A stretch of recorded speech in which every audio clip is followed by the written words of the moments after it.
Hello guys, দেখো এই যে মাতব্বরগুলো রয়েছে, এটা হচ্ছে মিষ্টুর ভাই। তো গাইস, এখানে সব এই চ্যানেলকে সবাই লাইক করুন এবং সাবস্ক্রাইব করে দেন। আমরা চলে এসেছি বৈষ্ণব সেবার প্রসাদ খেতে। আর এই প্রসাদ বাড়িতে আমাদের পাতে পড়ে গেছে সাদা গরম ভাত, আর দিয়েছে কচুর শাক। মিষ্টুর পাতে মিষ্টু দারুণ করে খেয়েছে। তারপরে দিয়েছে গরম গরম ডাল, যেটা লেবু চটকে মিষ্টু ভীষণ ভালোবেসে খেলো। ডালটা পরিষ্কার করে খেয়েছে।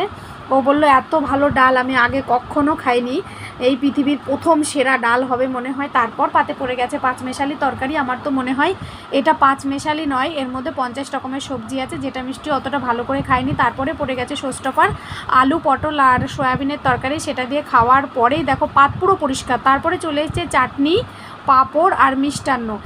ওদের দেওয়ার এতটাই ব্যস্ততা যে একবারে পাতের মধ্যে 3 রকম দিয়ে গেছে। দেখতে ভালো লাগছে না, কি করে খায় তোমাদের কেমন লেগেছে জানিও।